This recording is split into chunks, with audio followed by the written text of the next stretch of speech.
it safe to say that Spider-Man has the best rogues gallery out of any Marvel superhero? I mean, come on, who doesn't love to see Spidey fight a guy with giant mechanical arms, or a guy who dresses up like a goblin, or a guy who's just really good at magic tricks? It's always a treat. But what would you say are the most powerful weapons that Spider-Man villains use to inflict pain on our favorite neighborhood webhead? Come on, there's gotta be a ranking, right? Well, that's what we're doing today. Join me as I discuss some of the most creative and the most dangerous gadgets or weapons Spidey villains use in order to confound, confuse, and just overall hurt Spider-Man. Did your favorite make the list? Let's find out. Right off the bat, let's talk about Spidey's most useful ability. No, it's not a pretty impressive display of sewing prowess in order to stitch his suits together, but rather it's his spider sense, or as the MCU calls it, the Peter Tingle. Please do not start calling it my Peter Tingle. Yeah, not a great name, but I guess an accurate one. Anyway, the spider sense is Peter's best ability. It's a tingling at the back of his skull that allows him to sense danger or to know when something's just not right. Sometimes the sense is open to interpretation, where Peter will get that special tingle but not quite know what's wrong. But if Peter really taps into it and focuses, it makes it so he can fight without having to open his eyes. If he's blinded and can't hear, Spider-Man can still kick your butt by relying solely on the spider sense. Eventually, the Marvel Universe revealed the true source of the spider sense. As revealed in certain Spider-Verse stories, the spider sense's technical name is arachnofrequency and is related to a cosmic force known as the web of life and destiny. Basically, every Spider-Man in every universe has an innate connection to the world around them, and it's like a web strand across all these different universes are all connected. Man, you think way back in the early days of Spider-Man comics when they introduced the spider sense, they had any idea that eventually they would tie that power in with the multiverse and cosmic forces and webs of life and destiny? That's pretty wild. So spider sense is insanely powerful, so now let's talk about a weapon that can hurt it. And I think the villains that properly know how to counteract that all-powerful spider sense are the Goblins and Mysterio. So Green Goblin, Hobgoblin, and the Fishbowl Head all have used a type of hallucinogenic gas that not only confuses and disorients Spider-Man, but also makes it so his spider sense doesn't work properly. That gives the villains a massive advantage, especially for Mysterio. Like, if the Goblins don't have this weapon, they can still put up a pretty solid fight against the webhead. But this is something the Master of Illusions, Mysterio, definitely needs in order to stand a chance. Because like we saw in the MCU, Mysterio's illusions mean nothing to Peter if the hero can use his spider sense, so the hallucinogenic gas is key to Mysterio's success. There are those who are hoping Jake Gyllenhaal's Quentin Beck is still alive, and if he is, he'll need to get his hands on some of this stuff in order to stand a chance next time. So on this list, I'm going to be talking about a lot of familiar villains that we all know and love, but I also wanted to give some attention to some Spidey foes who just haven't had their time to shine yet. So that's where John Jameson, the son of J. Jonah Jameson, comes into play. Now, this guy has had a rocky time in his life and has basically sent the message to all the little kids who want to grow up to be an astronaut to absolutely not do it because space is pretty scary. One of his earlier jaunts through the stars ended when he contracted a space virus that increased his strength and size to superhuman levels. He had a specialty Jupiter suit made, but the virus was hurting his psyche, so Spider-Man had to electrocute that out of him and return him to normal. Now, you could argue that's enough adventure for one lifetime, but then Marvel writers were like, hey, you know what? Let's mess with this character again. And in a later storyline, Jameson was sent to the moon to collect space rocks and accidentally stumbled upon a powerful artifact known as the God Stone. Now, here's the real meat of this entry. The God Stone turned out to be the crystallized power and essence of Star God, an ancient ruler from another dimension. The explanation was that while he was growing weaker and soon would perish, Star God channeled his energy into this gem and sent it to our dimension, and whoever found the stone would transform into the form of Star God. But the radiation was so weak that the change can only happen when the moon shines on it. So yep, that's how John Jameson became Man-Wolf. He felt unnaturally drawn to the gemstone and started wearing it around his neck, only to discover that during a full moon, he'd transform into a powerful, ferocious wolf monster. After he realized what was happening, John realized the Godstone was fused with his body, so he was stuck with this curse until Spider-Man found a way to help. Only that didn't last long. After various adventures like using the Godstone to travel to its home dimension to help the denizens out from being conquered, John Jameson found the Godstone had sunk into his skin and was slowly turning into a malignant organism that was proving to be fatal to him. Thankfully, Spider-Man was around to help him out again, but seriously, the Godstone should not be messed with. So, the message again here is if you find a giant glowing gem on the moon, just ignore it and move on, okay? The Vulture in the comics really shouldn't be as strong of a villain as he is. Like, he's this old as dirt dude who invents this anti-gravity harness that allows him to fly perfectly, and instead of taking it on joyrides across the world to save on air travel, he uses it for crime since he's such a bitter man. But the harness itself deserves to be talked about. In the early days, Adrian Toomes was always upgrading his fantastic invention. Like, after Spider-Man and Vulture's first tussle, which ended with Spider-Man using an anti-magnetic inverter to damage the wings, Toomes went back to the drawing board and fixed the flaw. That's the type of man Toomes is. And besides just giving Toomes the ability to fly silently and with precise maneuverability, the harness also increases Toomes' strength, which is good because again in the comics he's basically at the age where he should just be eating tapioca pudding in some retirement home somewhere. That enhanced strength allows him to survive hits from Spider-Man. I mean, how guilty do you think Spider-Man would feel if while he's fighting Vulture, he punches Toomes in the face once and the old man's skull turns to dust? Yeah, that doesn't sound very heroic. The harness that he wears at one point even was able to absorb the life force of Toomes' enemies when it came in contact with them, something that made him an even more powerful villain. So given all the suit can do, yeah, it's pretty powerful. Now, the MCU version of the suit looked awesome, but admittedly didn't seem as precise. It was incredibly bulky, and it will be interesting to see if Vulture ever returns in some capacity, if another flight suit will be sleeker. That way we can set up an air race between Falcon, aka the new Captain America, and the new Vulture. That'd be fun, right? One major villain that we've seen teased in the MCU but without any significant payoff is Mac Gargan, aka the Scorpion. He was present in Spider-Man Homecoming and then teased how he wanted to team up with the Vulture at the end, but that's all we've seen of him. Then Peter got caught up with dealing with the loss of his mentor, and now will have his hands full with fighting returning multiverse villains that I'm not sure they'll have any time for Scorpion anymore. Which is a shame because Scorpion is a fun villain. So although the character of Mac Gargan is enhanced with super strength and durability, the real draw to this character is when he puts on the Scorpion suit and utilizes his powerful scorpion tail to cause damage. Like, I really can't decide if this is the best or the worst weapon in Spider-Man history. I mean, for one, it's smart to keep your arms and legs free so that you can punch, kick, grab, etc., while also having a surprise tail to hurt enemies. But on the other hand, a tail that big seems unruly and hard to manage. But hey, if it works for Gargan, so be it. And it seems he's got a good handle on it. I mean, how couldn't he? The Scorpion suit helps establish a cybernetic link to the muscles in his spinal column, which allows him to activate the tail with mental commands because, sure, why not? Originally, the tail could swing at speeds over 90 miles per hour and could help launch Gargan to certain places and help protect him against attacks, which already sounds like a lot to deal with, but over the years, the tail was upgraded with things like armor, poisonous venom, electrical blasts, laser blasts, acid, and even mace gas. So yeah, this is a powerful weapon that easily counters Spider-Man's dexterity since it moves so darn fast.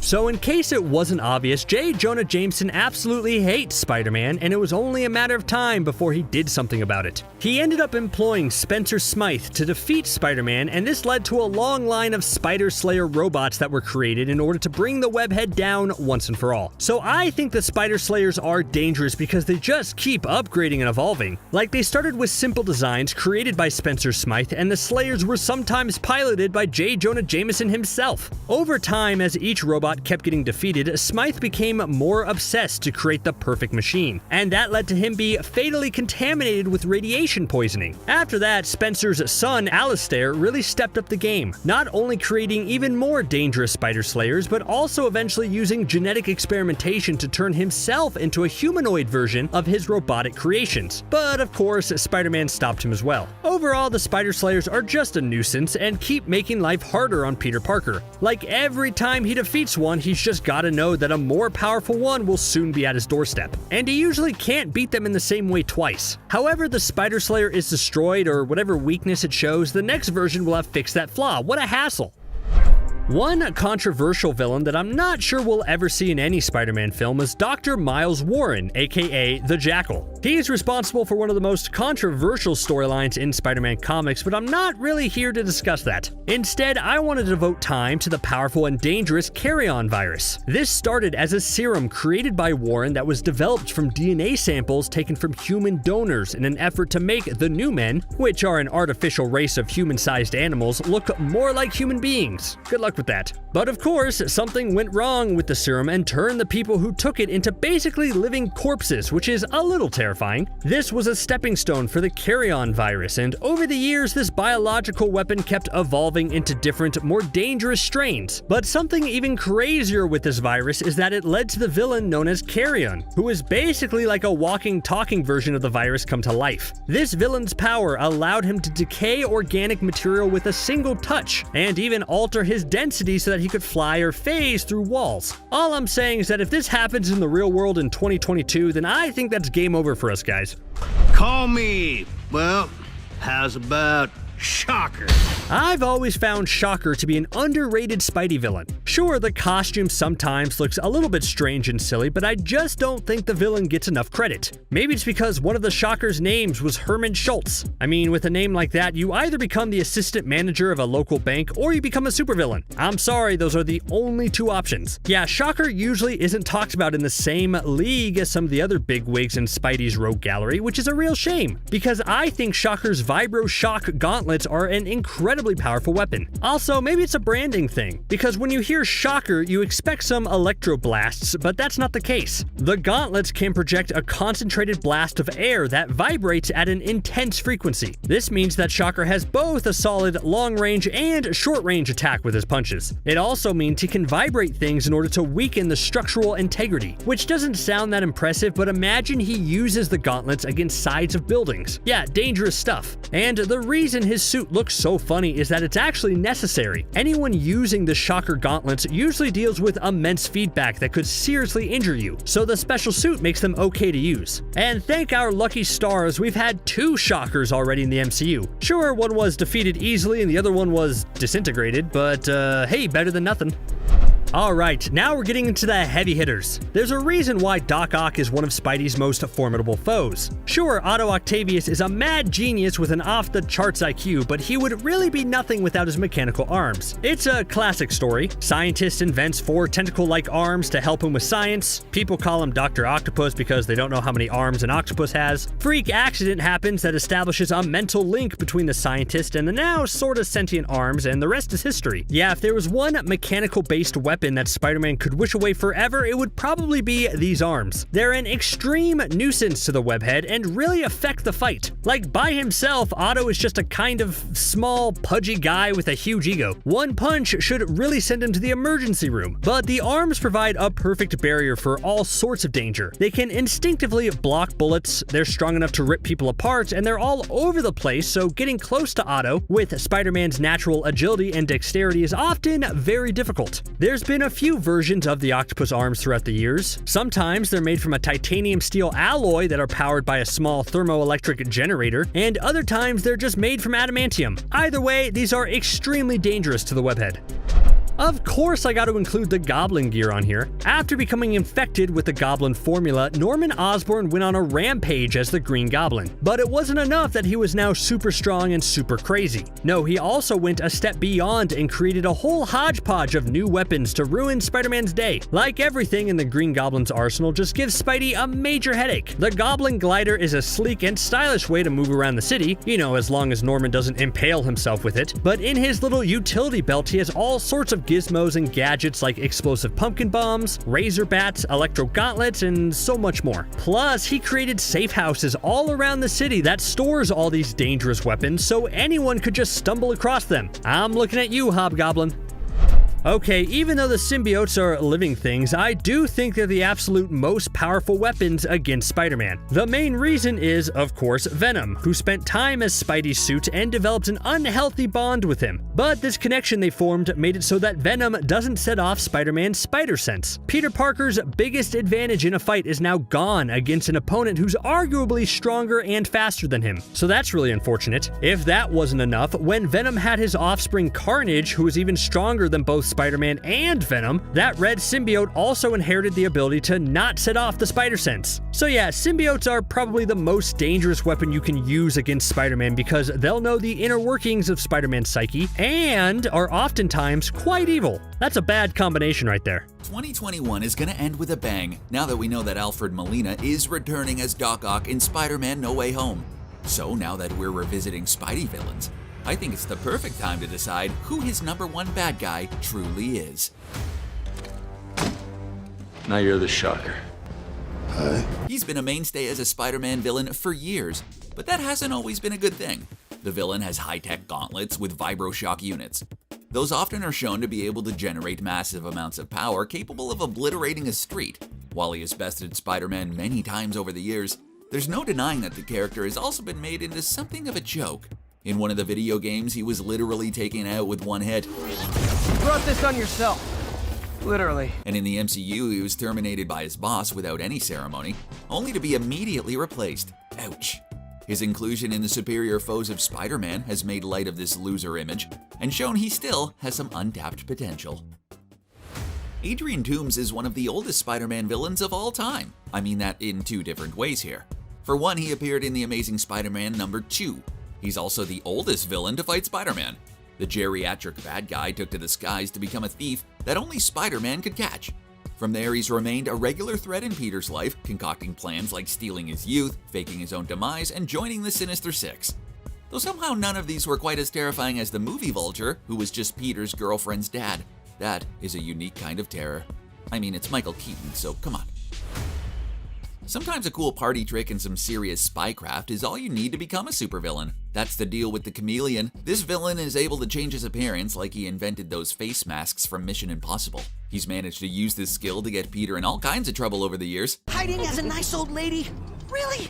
I know you're actually the Chameleon, but I just can't hit it. From pulling off complex jobs where he could change into anyone in a crowd, to framing Peter using his face and identity, the Chameleon may not have much in terms of raw strength, but he has enough skill to make him an A-list threat.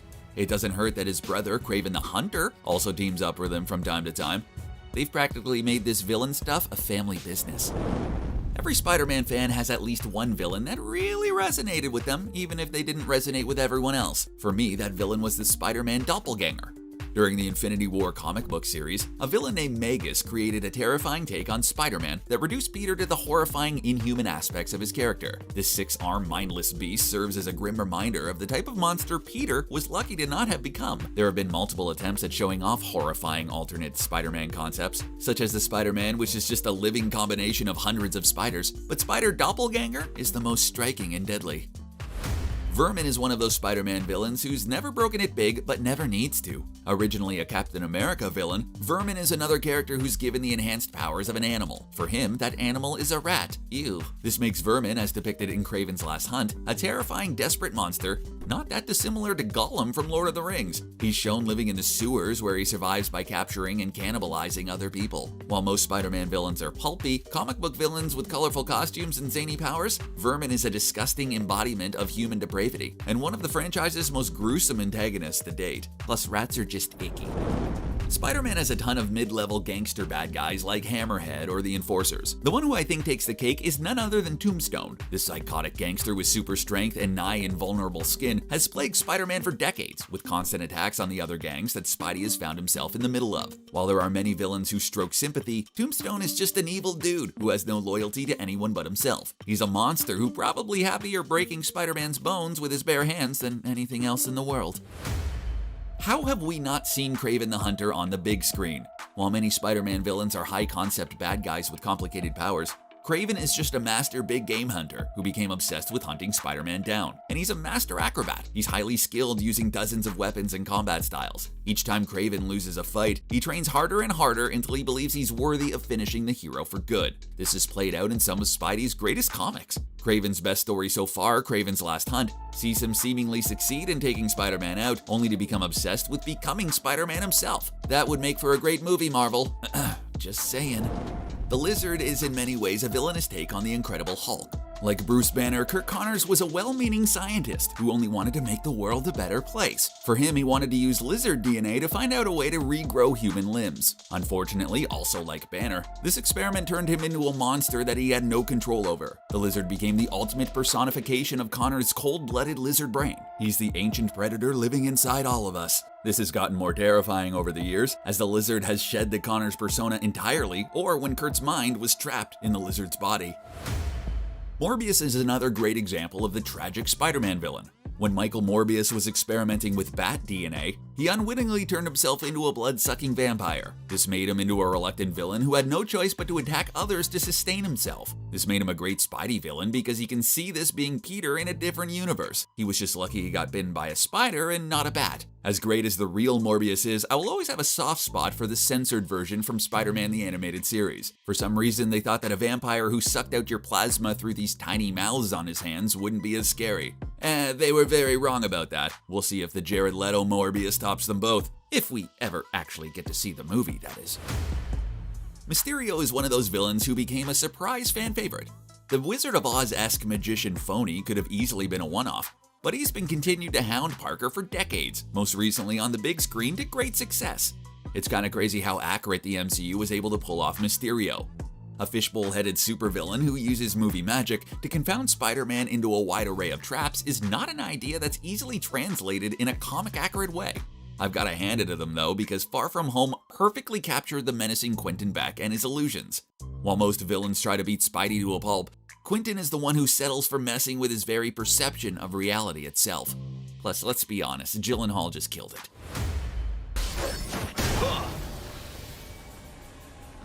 Scorpion! Seeing as scorpions are natural predators to spiders, there was a lot of pressure thematically on the scorpion being a notable addition to the Spider-Man bad guy army. Luckily, the tragic story of Mac Gargan, the man who was trapped in the anti-Spider-Man armor by J. Jonah Jameson, was worthy of the idea. The super strong metal tail wielding villain has been one of Spider-Man's most threatening villains ever since he dropped in the 60s. The only problem with him is that he's never really landed on a truly iconic costume. They seem to redesign it every single time he makes an appearance. Maybe the MCU will get it right when their Mac Gargan finally dons his scorpion armor. A lot of villains have tried to come at the Goblin title over the years. Only one has ever managed to live up to the legend: Roderick Kingsley, the original Hobgoblin. There's only room for one of us in this city, Spider-Man, and it's going to be the Hobgoblin. This glider-flying menace fought against Spider-Man for quite a while before his identity was revealed, multiple times. The one that stuck was Kingsley, who originally didn't bring superpowers to play, but a keen strategic mind and battle-hardened skills. He and the original Green Goblin have fought multiple times over the years, over really who deserves the title. I hope the MCU hurries up with the Goblin so we can see this glider fight happen on the big screen. Whew, that's a lot of pumpkins. Hydro Man in many ways feels like an inevitable Spider-Man villain. He's had multiple bad guys with elemental themes, so a water bad guy was inevitable. True to form, Hydro Man turned out to be pretty powerful. After he was tossed overboard into the water where an experimental device was being tested, Maury Bench discovered that he was living water. Naturally, he vowed revenge on Spider-Man, because of course you do. Now he attacks Peter as a living water cannon. It's kinda sad that Mysterio made him into a holographic sideshow act in Far From Home. It's really hard for a new Spider-Man villain to break into the main ranks of his A-list bad guys. The decades have seen some big foes like the Swarm, the Thousand, and Big Wheel completely fading into obscurity. I kinda get what happened to Big Wheel. Big Wheel? Really? One villain who did the impossible and broke into the big time was Martin Lee, or Mr. Negative. This vibrant bad guy brought into the street crime tactics of foes like the Magia, with a giant power level similar to Electro's. He's able to generate and control negative energy, which can be used to create weapons, take over people's minds, or just unleash huge blasts of power. While many Spider-Man villains have likely seen their best days come and go already, Mr. Negative's best days are likely on the way. Fantastic villain in Spidey PS4. One of the most harrowing sequences in all of the X-Men films was the one where the Sentinels attacked and decimated the Generation 1 heroes like they were nothing. These all-powerful robotic monsters tore through our heroes like they were tissue paper. Well, Spider-Man has his own version of that exact same concept with the subtly named Spider Slayers, designed by genius inventor Spencer Smythe, but more notably by his son Alistair Smythe. These increasingly powerful generations of robot Spidey Terminators have been overwhelming Peter since the Stan Lee days. Probably the most iconic iteration of them so far has been the ones portrayed fight on Spider-Man the Animated Series, where they showed off just how completely Spidey could be beaten up on his own show. Pete sure knows how to take a beating. While Eddie Brock is most known as Venom, there actually have been multiple Venoms over the years. The former Scorpion, Matt Gargan, donned this symbiote for a while, before Flash Thompson used it to become a super soldier. Out of all of them though, Eddie is the one who was the most menacing threat to Peter Parker. He was actually teased for several issues before he and Peter fought. He dropped in to terrify Mary Jane, hyping up his inevitable arrival. Once they did fight, Venom became an instant success, on par with Spidey's other bad guy turned sensation, the Punisher. Even when Gargan took his mantle, Eddie was able to rebrand himself as the anti-Venom to prove he was the greatest Venom of them all. Early Marvel really loved to feature heroes and villains who were basically personified wrecking balls that ran through buildings like they were made of paper.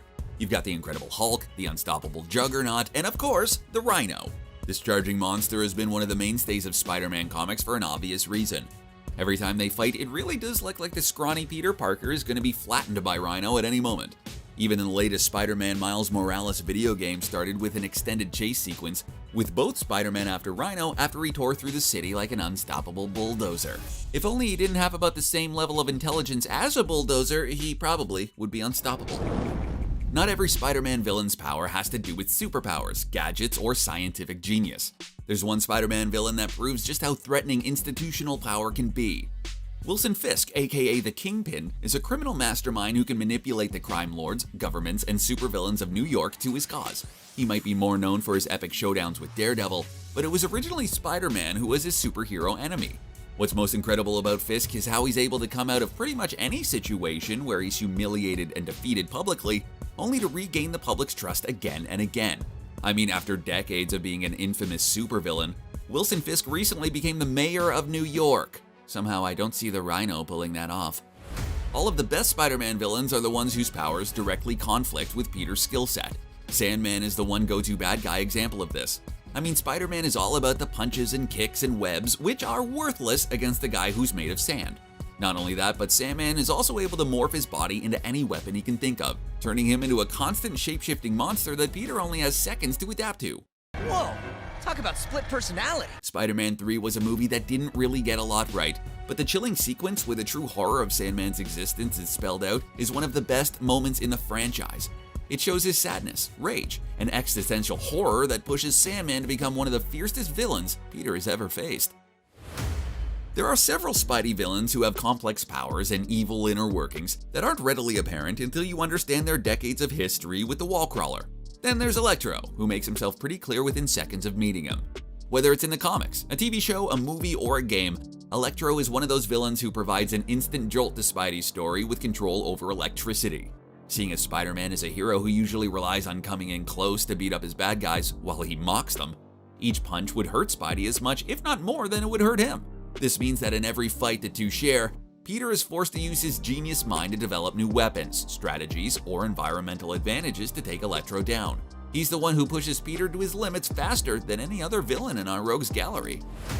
In a world where evil scientists are apparently graduating out of universities majoring in supervillainy every single year, the Jackal is one of the most twisted, obsessive monsters the comics have ever seen. That's because this expert in cloning didn't use his massive breakthroughs to help humanity, but rather to clone one of his students, Gwen Stacy, and then her boyfriend Spider-Man.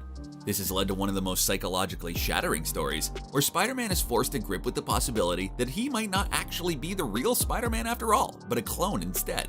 This original clone saga is kind of overshadowed by the much more complex clone saga of the 90s, but both showcase just how formidable the Jackal really is.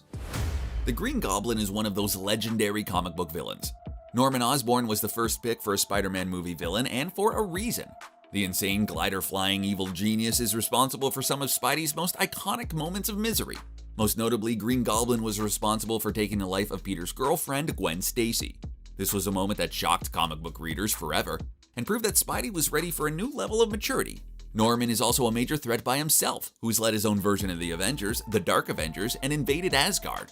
While there's been no whiff of Norman or his alter ego in the MCU thus far, you just know he's waiting in the wings. You'd think that a guy like the Green Goblin would easily be Peter's sickest foe. Unfortunately for him, the serial killer Cletus Cassidy was infused with a symbiote that gave him the powers to fulfill his darkest fantasies. You see, Venom's huge popularity pushed him closer to an anti-hero than a proper villain, so they needed to give both Spidey and Venom a villain that could make Venom look heroic by comparison. Events like Maximum Carnage, featuring Carnage's ferocious offspring, and Absolute Carnage, which features a resurrected Carnage who is more or less a god, proves that Carnage is capable of becoming an Avengers-level threat. So I hope you invited Spider-Man for that sequel, Tom Hardy. You just might need him. Moreland may not have a big movie appearance, not yet anyway, but that hasn't stopped him from consistently proving to be one of Spider-Man's most vicious foes over the last few decades. Unlike the other small-time crooks that Peter foils from accomplishing their evil plans, Moreland is an ancient being that seeks to destroy and consume all of the spider totems, all of the multiverses, Spider-Man included. He's an energy vampire who's proven himself more than capable of overwhelming Peter and the other webheads of the Spider-Verse. He's basically Spider-Man's Dracula, only 1,000 times scarier. If they need a villain to force the team from Into the Spider-Verse back together for a sequel, there's no one better for the job than Moreland. You wouldn't think a guy like Otto Octavius would be Spider-Man's most powerful villain. He's an out-of-shape scientist with 4 metal arms. That's the kind of formula for a forgettable villain of the week. What truly makes him Spider-Man's greatest threat is the brilliant mind of his and just how far he'll go in his fight against Peter Parker. From founding the Sinister Six to erasing his memories to publicly unmasking him, Octavius has proven that there's no line he won't cross. Now vindictive evil Spider-Man villains are a dime a dozen, so what really makes Otto number one? Well, that would have to be the Superior Spider-Man story. In that story, a dying Otto implants his mind over Peter's and traps him in his own debilitated body. Then he goes on to become a new kind of Spider-Man, forming relationships, businesses, and enemies, all with Peter's body, in order to prove that he's a better Spider-Man than Peter ever was. Otto's proven that his evil genius will always find a new and sinister way to attack Spider-Man. Tom Holland, watch out, he's coming for ya. Spider-Man No Way Home is going to be giving us a ton of villains. Perhaps too many for one film if you ask some people, but I'm not going to get into that right now. Having all these bad guys kicking around on the big screen has got me thinking. Out of all of the wall crawlers' iconic baddies, who would I rank at the top? Who is the most dangerous? Who has had the largest impact on the life of Peter Parker? Which is something I've decided to explore in video form, since, you know, that's kind of what I do for a living. In this video, I'm going to be going through a pretty substantial chunk of Peter Parker's rogues gallery and ranking them from worst to best. So without any more of this yammering on, let's go ahead and dive right into it with the first entry on our list.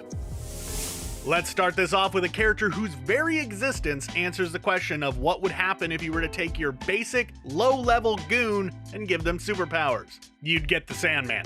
That's what happens. William Baker, aka Flint Marko, was your regular run-of-the-mill petty criminal, just trying to make his way in the world, until a freak accident mutated him, turning him into a being made up completely of living sand. Discovering that he could manipulate his shape at will, even going so far as to be able to take on the form of a sandstorm, Baker quickly started using his powers for nefarious means. However, after numerous battles against not just Spider-Man, but the Fantastic Four on several occasions as well, it became pretty clear that Sandman isn't really much of a threat when he's on his own. In a group, however, he is capable of quite a bit more, probably why he is often seen as a member of the Sinister Six. And despite being a part of that villainous team, he hasn't always been a bad guy exclusively. In fact, at one point, he was a probationary Avenger when he was trying to reform himself a little bit. Didn't last long though, naturally. Maxwell Dillon didn't exactly lead the best life. Between coming from a broken home and a low-paying blue-collar job, things seemed like they just couldn't get much worse for him. That is, until his wife left him for a man with a better job. Having hit rock bottom, you can understand why someone like him would turn to a life of crime, especially after developing superpowers due to a freak accident. Taking on the name Electro, Dillon discovered that he had been granted the ability to generate and manipulate electrical currents, being able to do stuff such as channeling them into massive blasts. If that wasn't crazy enough, later on he seemed to develop the ability to transform his physical form into pure electricity, allowing him to travel at fast speeds along power lines and access places he wouldn't normally be able to get to. However, he has one major weakness that Spider-Man has found and exploited on several different occasions: Basically, Electro has to avoid anything that might cause his electrical powers to short out, as it were. So doing stuff such as hitting him with a ton of water or other such highly conductive substances, or even going the opposite direction and trying to ground him out, have proven to be effective means of containing him. So for no other reason than it being relatively easy to take advantage of a pretty massive weakness, Electro gets to take a lower spot on this list. Though he does get some serious bonus points for being one of the first supervillains the web had ever faced off against. You know, when talking about special effects artists, a common thing that people will call them is wizards, as a lot of what they are capable of seems like borderline magic to those of us who don't really know what is going on behind the scenes. In the case of Quentin Beck, aka Mysterio, this is extra applicable. Capable of creating hyper-realistic illusions utilizing chemical hallucinogens and complex mechanical constructs, Mysterio has managed to trick some of the most powerful beings in the Marvel Universe. For example, in the Old Man Logan story arc, Mysterio was shown tricking Wolverine into thinking that a ton of supervillains were attacking the X-Men's base of operations, causing him to go into one of his patented berserker rages. One problem though, there were no actual villains there. Instead, he just wound up butchering the entire X-Men team, as well as a ton of young mutant students, giving us one of the most brutal and tragic moments in comic history, all due to Mysterio's illusions. So he's pretty flippin' powerful, no doubt. However, if someone like Spider-Man is able to get past his illusions, like he has on several different occasions, Mysterio is just a basic dude. No real superpowers to his name, so theoretically, he isn't that hard to take down. Still though, despite being kinda squishy, his powers have been enough historically to cause him to have a spot on most versions of the Sinister Six, so he isn't someone to take too lightly. Throughout the history of storytelling, some of the best characters have been born out of tragic circumstances. Among all of Spider-Man's foes, there are none more tragic than Dr. Kurt Connors, aka the Lizard. First introduced as an ally and mentor of sorts for Peter Parker, Connors was a brilliant scientist who sought to find a way to regrow an arm that he lost while serving in the US military. His research caused him to take a look at certain species of reptiles, who possess the ability to regenerate lost limbs. He wound up developing a serum based upon reptilian DNA and injected himself with it. It caused him to begin regrowing his arm, yes, but it also caused him to take on lizard-like physical attributes, transforming him into a monstrous, bloodthirsty beast. So Spider-Man was ultimately forced to fight his former friend. And over the years, despite trying, Parker has never been able to truly cure Connors of his affliction. Instead, all that's really been able to be achieved has been Connors being able to sometimes regain control over himself. However, it's always just temporary, as anything can cause him to spiral, becoming the Beast again. Now this entry might be kind of cheating, as he is a villain who's shown to be someone that a ton of different heroes regularly take on, but Spider-Man is one of his most common foils, so I'm counting it. Plus, there's no way that I could really rank Spider-Man related villains without at least mentioning Wilson Fisk, aka the Kingpin. The big papa crime lord of New York City may just appear to be your everyday mob boss, but he is way more formidable than that. He is cunning, manipulative, and completely uncompromising in his pursuit to consolidate control of New York's seedy underbelly. His ability to get people to do whatever it is that he wants them to is borderline inhuman, and when his charm and wit don't get him his way, he is capable of leaning pretty hard on anyone who proves to be an obstacle to his success. And I don't just mean through throwing goons at the problem, which he certainly does quite a bit. Fisk himself is a formidable fighter, having trained his entire life, allowing him to utilize his substantial bulk pretty effectively. And don't be fooled by his build. This behemoth of a man is nearly 400 pounds of pure muscle and rage. While he doesn't have any actual superpowers, he might as well, as he is able to use his strength beyond that of your everyday human. Now, say that Fisk sets his sight on you for whatever reason. You might think that you could just get away from him by avoiding New York City. No problem. Surely his reach doesn't go much beyond that. Wrong. Fisk has been shown to have influence with a ton of multinational groups, including flippin' Hydra, you know, the anti-freedom supervillain group with a penchant for dramatic hand gestures. So yeah, Kingpin is definitely a formidable foe for the Wallcrawler, and certainly one that you wouldn't want to mess with. Kraven the Hunter is a character that might not get the most attention among members of Spider-Man's Rogues Gallery. He's the kind of guy that your mainstream audience member probably doesn't even know exists. However, this Russian aristocrat turned trained hunter and tracker is the focus of one of, if not the, most critically acclaimed story arc within Spider-Man's long history on the page. And honestly, telling you a little bit about Kraven's last hunt tells you all you really need to know about why this guy is such a powerful foe for the webhead. Believing himself superior to all, Kraven once hunted down and seemingly killed Spider-Man. After burying him, rather respectfully I might add, Kraven donned a copy of Spider-Man's suit and set out on the town. During his time posing as Spider-Man, he brutally beat down several petty criminals and managed to capture a villain called Vermin, whom Spider-Man had previously required the aid of Captain America to take care of himself. Soon though, Spider-Man,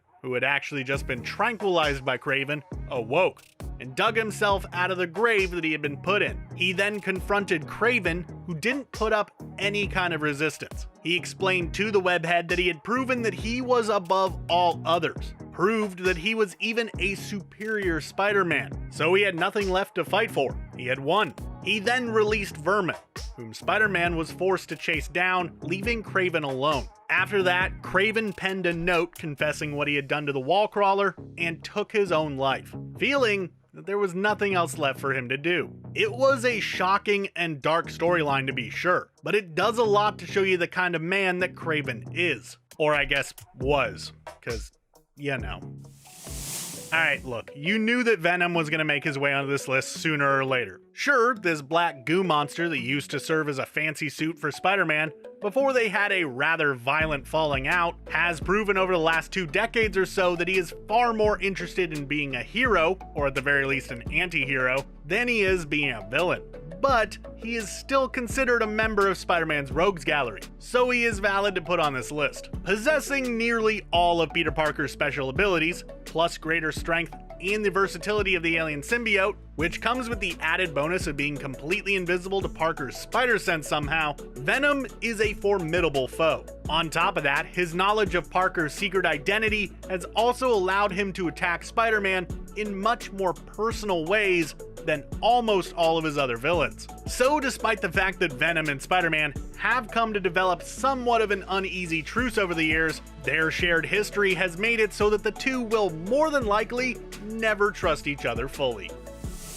To know thine enemy, one must first know thyself. This old adage is meant to get people to look inward, trying to find the reason for why they might hate someone. But it kinda falls apart in the case of Dr. Otto Octavius, aka Doc Ock, a man who not only proved to be one of the most dangerous and iconic villains Spider-Man has ever gone up against, but also not too bad of a Spider-Man himself. Some might even say that he was the superior Spider-Man? Sorry, bad joke. Doc Ock is a bad guy who has perhaps managed to get the upper hand over the webhead more than any other member of his Rogues Gallery, which can be chalked up to a few different things.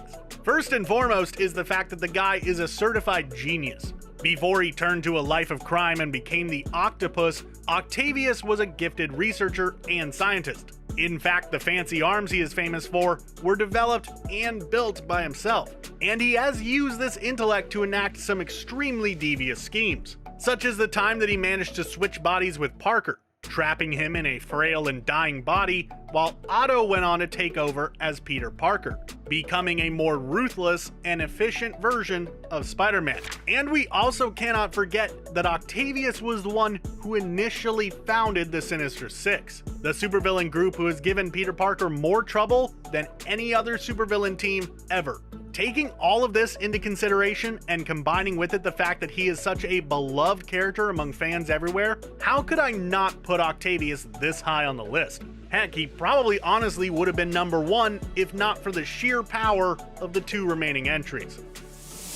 What do you get when you take everything that makes Venom a threat, but take away his sense of right and wrong and sprinkle in a little bit of homicidal tendencies. You get the Red Menace known as Carnage. The unwanted offspring of Venom was already bad enough. A rogue symbiote that wished to bring death to not just his father, but pretty much everyone else. However, once he bonded with the serial killer Cletus Cassidy, this guy became the thing nightmares are made of.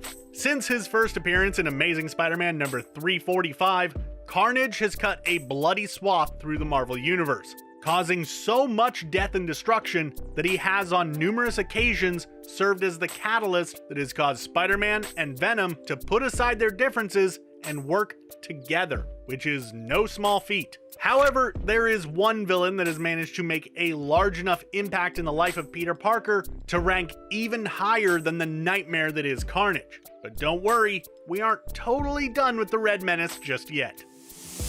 Come on, you knew that Green Goblin was going to be taking the top spot on this. There's no other villain who has managed to leave such a lasting impact on not just Spider-Man, but on comic history itself. Norman Osborn is arguably the arch nemesis of the Wallcrawler, and for good reason. He is the villain who handed Peter Parker his first true defeat and failure, being the one responsible for the death of Gwen Stacy, an event that still to this day has lasting effects on Peter Parker's life. It also set a precedent within comics that no character is truly safe, but you aren't really here for the meta history of the comic industry. Now, what makes Osborn so dangerous isn't just what he's done in the past to Spider-Man, it's how he actually goes about doing things, as his preferred means of attacking people is not just coming at them with pumpkin bombs, but by breaking them down to their core, either through psychological or emotional torture. Though that doesn't really mean that he can't get his hands dirty. He has some serious tech that he can utilize for maiming and slaying, from the aforementioned pumpkin bombs to his iconic glider